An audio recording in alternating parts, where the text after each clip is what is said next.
Bien, entonces sí, la verdad es que solamente Dios puede guiarnos. Y el tema de hoy es conocimiento intelectual o vida espiritual. Y a modo de inicio, vamos a comparar dos textos. El primer texto es 1 Corintios 8:13, por lo cual, si la comida le es a mi hermano ocasión de caer, no comeré carne jamás, para no poner tropiezo a mi hermano. Y 1 Corintios 10:25, de todo lo que se vende en la carnicería, comed, sin preguntar nada por motivos de conciencia, porque del Señor es la tierra y su plenitud. Entonces, ¿cómo puede ser que el mismo apóstol escribe en el mismo libro, en una página, no comeré carne jamás, y en otra página, de todo lo que se vende en la carnicería, comed sin preguntar nada por motivos de conciencia?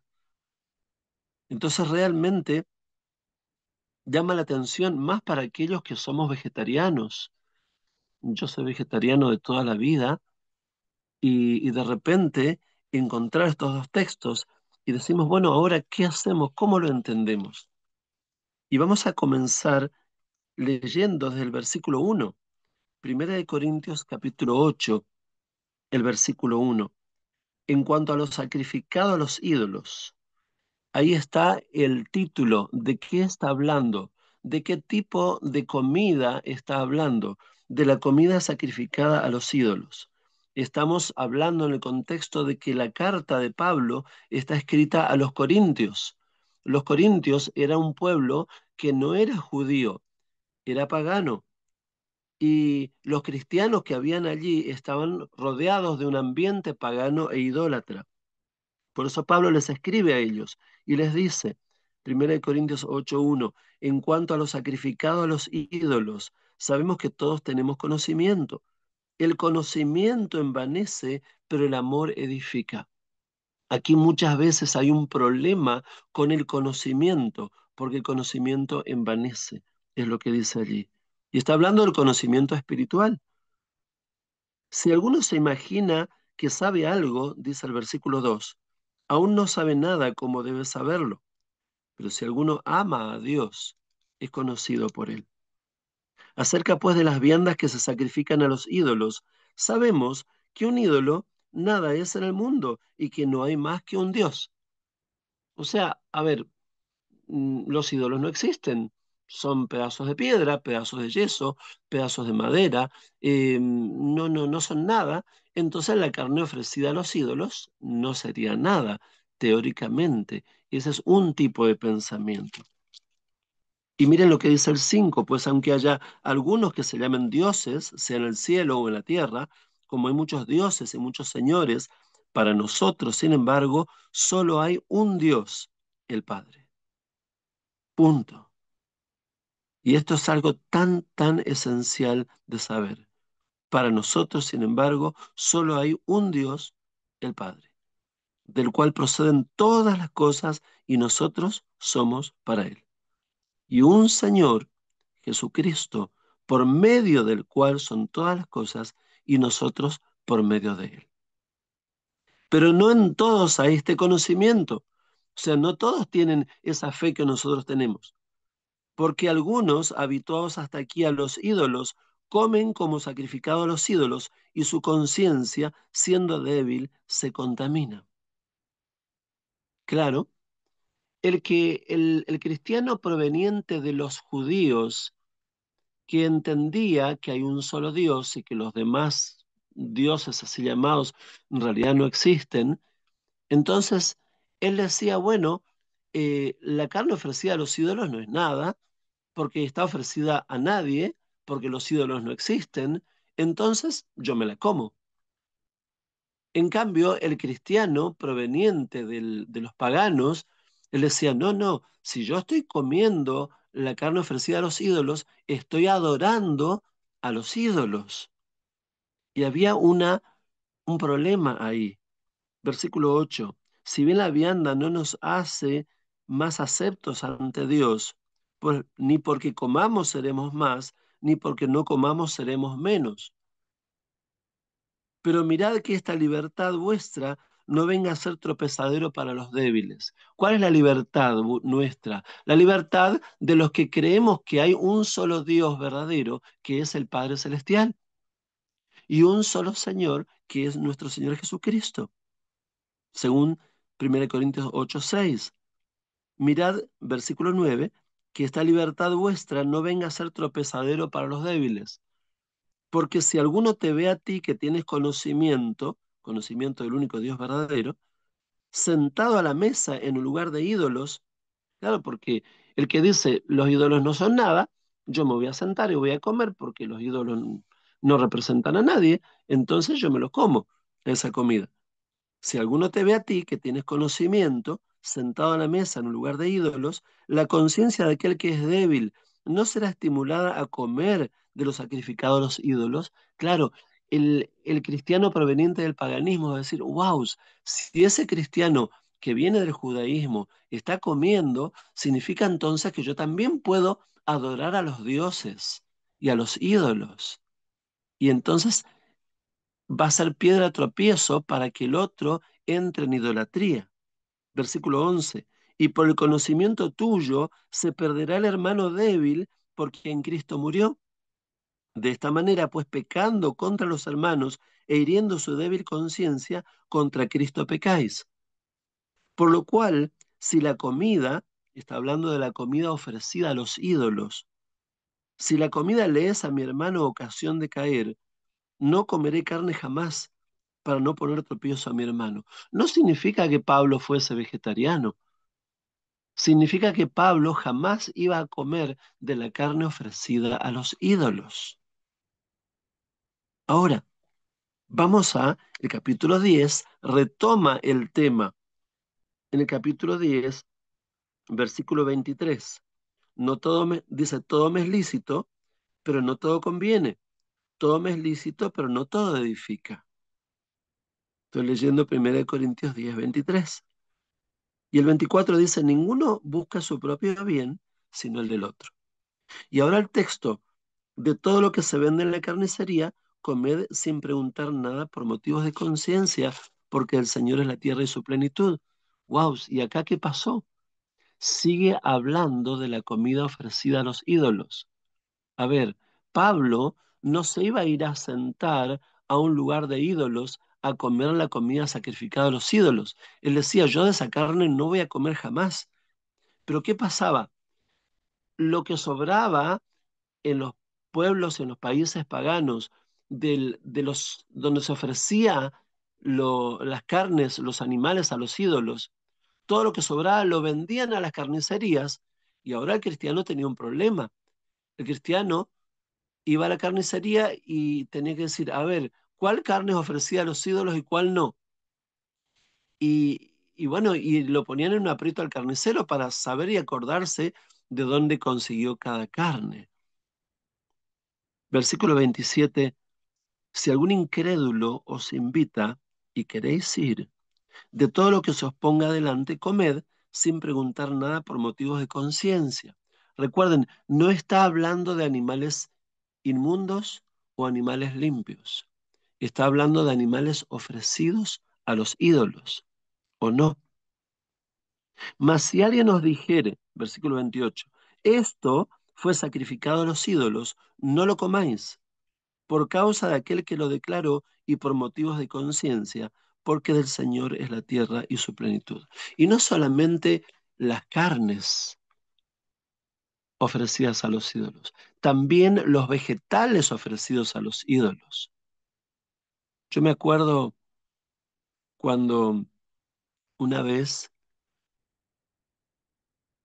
me invitaron a conocer de una iglesia hindú y, y yo fui, pero no entré, solamente miré desde afuera y las personas estaban bailando adentro sobre una alfombra y había un ídolo grande que estaba ahí detrás de un vidrio y la gente danzaba y adoraba a ese ídolo. Y yo miré solo desde afuera y me decían que pase, que me saque los zapatos para entrar. Y yo le dije, no, no, no voy a pasar, no me voy a sacar los zapatos. Claro, sacarse los zapatos para entrar era símbolo de adoración y ni iba a entrar tampoco, estaban adorando un ídolo. Y cuando yo voy saliendo, ahí en el patio habían varias mesas y había mujeres que estaban preparando alimentos. Y era todo comida vegetariana, porque los hindúes, ellos tienen la cultura vegetariana, su fe está relacionada al vegetarianismo, y estaba toda esa comida vegetariana ahí, y entonces ellos me decían, venga, coma, coma, pero esa comida estaba ofrecida al ídolo, y yo no iba a comer. Aunque era vegetariana, no iba a comer esa comida. Entonces, una mujer agarró como unas albondiguitas vegetarianas y me las dio así, me las puso en mi mano. Y bueno, yo le dije gracias. Y cuando salí caminando, yo las tiré por ahí porque no las iba a comer, porque era ofrecida a los ídolos. 1 Corintios 10:28 dice, mas si alguien os dijere, esto fue sacrificado a los ídolos, no lo comáis, por causa de aquel que lo declaró y por motivos de conciencia, porque el Señor es la tierra y su plenitud. La conciencia, digo, no la tuya, sino la del otro. Pues ¿por qué se ha de juzgar mi libertad por la conciencia del otro? Claro, el judío decía, si hay un solo Dios y los ídolos no son nada, entonces yo me como esa comida. Pero el que venía del paganismo, convertido a Cristo, él decía, no, no, yo no voy a comer esa comida porque yo estaría siendo idólatra. Versículo 30, si yo con agradecimiento participo, ¿por qué he de ser censurado por aquello de que doy gracias? Y entonces aquí está el famoso texto, si pues coméis o bebéis o hacéis otra cosa, hacedlo todo para gloria de Dios. No podemos estar dando gloria a Dios comiendo una comida ofrecida a los ídolos, así sea de carne o así sea vegetariana. No seáis tropiezo ni a judíos, ni a gentiles, ni a la iglesia de Dios, como también yo en todas las cosas agrado a todos, no procurando mi propio beneficio, sino el de muchos, para que sean salvos. Bueno, aquí hay un primer eh, punto de riesgo para aquellos que creemos en el único Dios verdadero y podemos tener la tendencia de afectar la conciencia del otro en este tema, eh, en el tema de la comida ofrecida a los ídolos. Sin embargo, eh, ¿cuál es el origen de todo esto? En el versículo 1 de 1 Corintios 8. 1 Corintios 8:1 dice, en cuanto a los sacrificados a los ídolos, sabemos que todos tenemos conocimiento. El conocimiento envanece, pero el amor edifica. Hay un ingrediente importantísimo, conocimiento versus amor. ¿De qué conocimiento está hablando? Del conocimiento del único Dios verdadero, nuestro Padre Celestial, y del conocimiento de su Hijo amado, nuestro Señor Jesucristo. Ese es el conocimiento. Pero ese conocimiento puede llevarnos a envanecernos. Fíjense lo que dice en Santiago el capítulo 2. Santiago el capítulo 2, el versículo 19. Santiago 2:19. ¿Tú crees que Dios es uno? Bien haces. También los demonios creen y tiemblan. ¿Tú crees que Dios es uno? Bien haces. También los demonios creen y tiemblan. Wow. Ustedes sabían que los demonios no son trinitarios. Ellos creen que Dios es uno, pero eso no los hace mejores seres. No, ellos realmente están perdidos, aunque creen que existe un solo Dios verdadero. Por eso que el solo conocimiento no es suficiente, es necesario algo más. ¿Qué es necesario? Gálatas capítulo 5. Gálatas capítulo 5, el versículo 22. Mas el fruto del Espíritu es amor, gozo, paz, paciencia, benignidad, bondad, fe, mansedumbre, templanza. Contra tales cosas no hay ley. Cuando hace años me hablaban del único Dios verdadero, y yo era pastor trinitario, apoyaba la Trinidad, favorecía la Trinidad, y a mí me hablaban del único Dios verdadero, pero los que me hablaban me decían que si yo creía en la Trinidad, yo me iba a ir al infierno con el Papa, que yo iba a recibir la marca de la bestia, que, que yo era amigo del diablo, y así todo tipo de expresiones que son peyorativas, que son para rechazar, que son para golpear. No había nada de amor en esas palabras, nada de gozo, nada de paz, nada de paciencia. Y nosotros rechazábamos abiertamente y decíamos, si ese es el espíritu con el cual se manejan esas personas, ellos no pueden tener la verdad. Y siempre hemos rechazado al único Dios verdadero por ese motivo, porque las personas que lo predicaban eran muy punitivas y hablaban con una boca como una espada, hasta que un día me invitaron a predicar en un lugar que yo nunca había ido, y ahí fue cuando los hermanos, con amor, con paciencia, después de escucharme a mí el fin de semana predicar, finalmente, antes de irme, me dijeron, nosotros queremos hablar algo con usted. Y entonces, con cariño, me empezaron a hablar del único Dios verdadero, con amor, con gozo, con paz, con paciencia. Y ahí mi corazón se abrió y ahí comencé a comprender y ahí me di cuenta que necesitaba estudiar este tema. Y ahí entonces fue el comienzo y me llevó más o menos unos 6 meses estudiando, estudiando y aprendiendo. Pero todo nació en aquellos corazones que estaban llenos de amor y que entonces abrieron mi corazón para que yo pueda comprender el mensaje. ¿Saben? Por eso que no es solamente necesario saber qué es y qué no es el Espíritu Santo.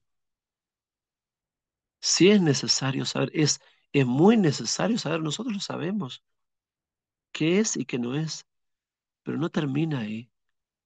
Necesitamos tener el verdadero Espíritu de Dios en nuestra vida, para que entonces el Espíritu de Dios, el verdadero Espíritu de Dios, produzca en nosotros el fruto, para que al predicar tengamos amor, para que al compartir tengamos gozo, para que tengamos paz, para que hablemos con paciencia, para que seamos buenos, bondadosos. Entonces sí, siendo llenos del Espíritu Santo verdadero de Dios, podamos explicar las cosas como la palabra de Dios enseña. Vamos para Isaías, capítulo 5. Isaías capítulo 5, el versículo 21. Dice allí: ay de los sabios en sus propios ojos y de los que son prudentes delante de sí mismos. Cuando yo me considero dueño de la verdad y dueño de la verdad para insultar al otro espiritualmente, insultarlo diciéndole que es un babilónico, que es un hijo del Papa, que es un seguidor del diablo y un montón de epítetos y expresiones que realmente no reflejan el amor de Cristo. Por eso que solamente Dios puede darme a mí un mensaje y una vivencia de fe como solamente Dios puede dar. Hay un proverbio que dice que hay quienes sus palabras son como golpes de espada y dice más, la lengua de los sabios es medicina. ¿Qué hace mi boca? ¿Es como una espada hiriendo a todo el mundo? ¿O es medicina sanando?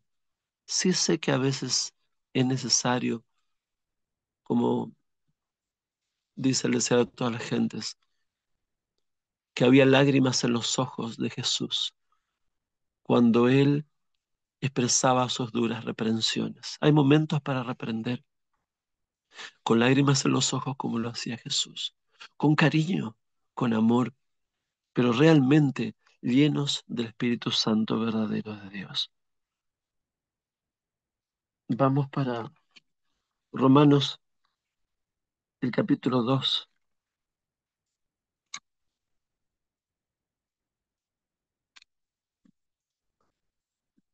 Romanos capítulo 2, versículo 17.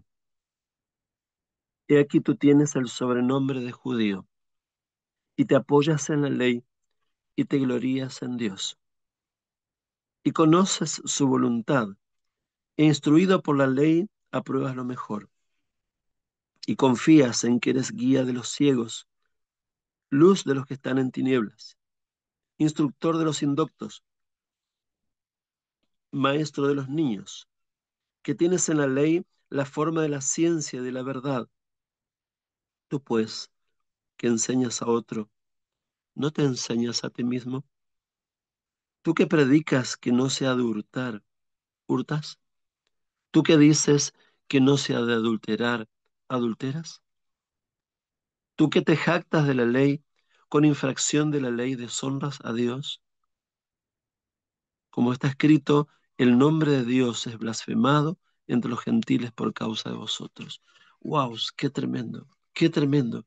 Cómo realmente Dios necesita ayudarnos para que seamos congruentes lo que predicamos con el amor de Cristo en nuestro corazón.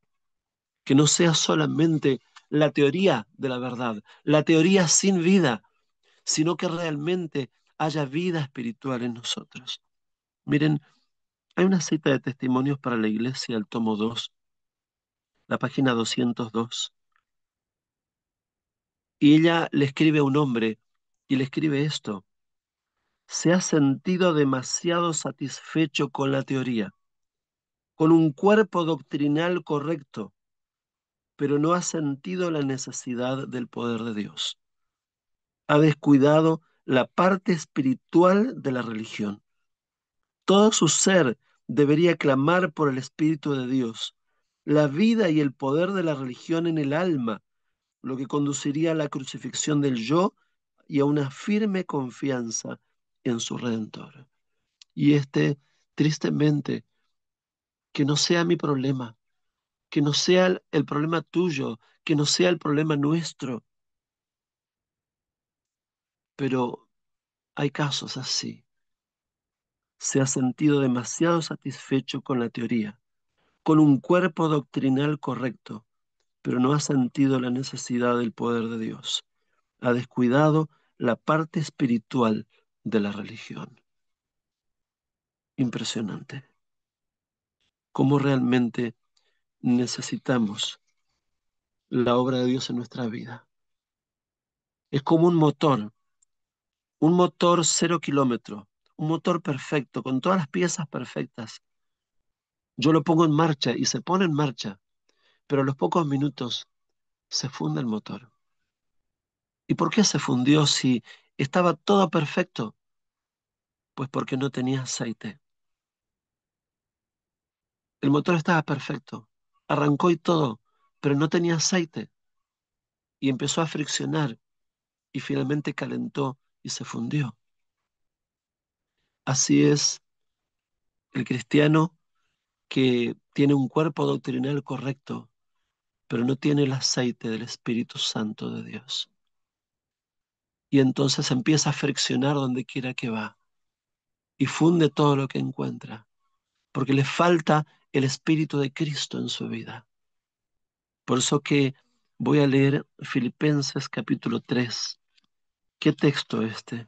Impresionante. Miren lo que dice Filipenses 3, versículos 6 y 7.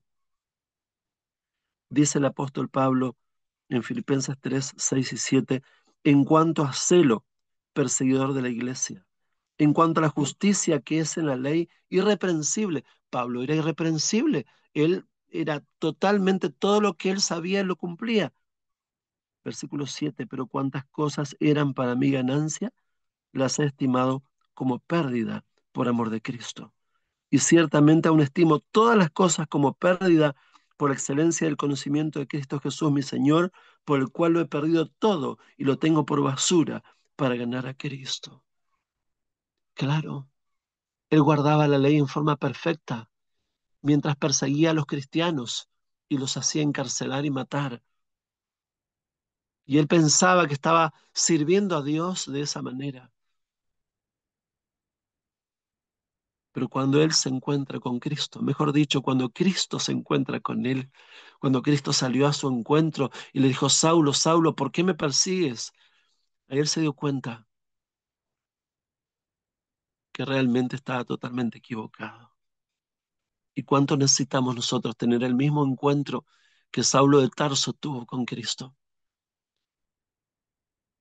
para transformarnos y para que realmente Cristo more en nosotros?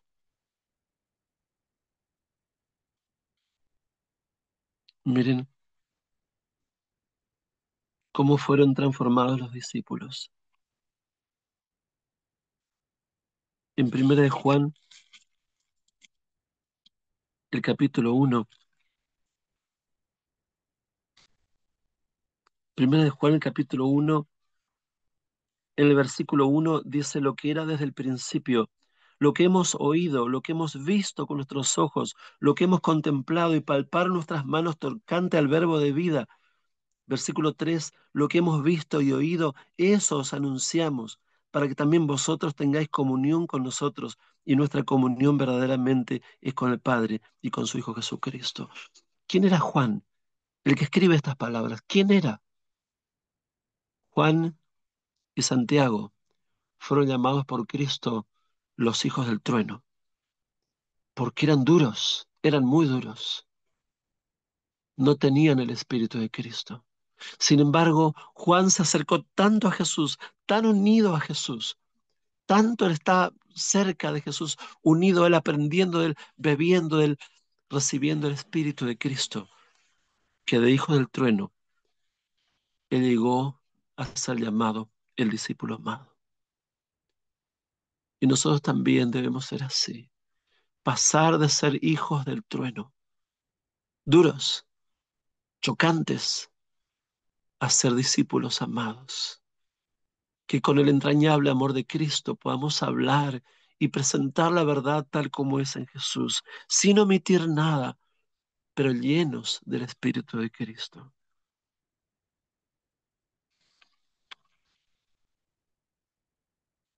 Voy a leer en el Camino a Cristo, en la página 45 y el 46.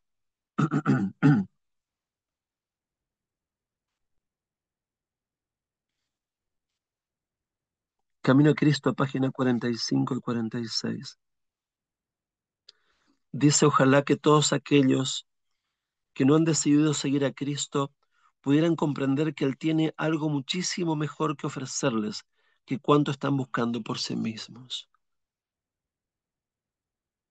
Ningún gozo real puede haber en la senda prohibida por aquel que conoce lo que es mejor y proyecta el bien de sus criaturas. Es su designio dar paz y descanso a todos los que acudan a Él en busca del pan de vida. ¿Cuánto necesitamos de la gracia de Cristo? ¿Cuánto necesitamos de ser llenos del Espíritu de Dios? No solamente saber qué es y qué no es el Espíritu de Dios. Eso es correcto, correctísimo, y ese es el primer escalón, pero no debemos quedarnos ahí, debemos seguir. ¿Y el siguiente paso cuál es? Quiero, Padre, que tú me des el verdadero Espíritu Santo, que coloques en mí, oh Dios, tus palabras, que yo sea un cristiano congruente, lleno de gozo, amor, paz y paciencia.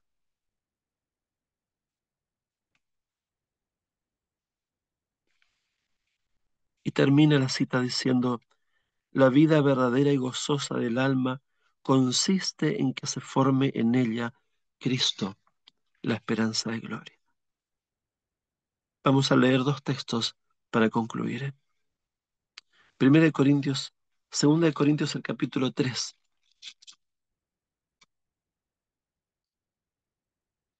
Segunda de Corintios, el capítulo 3,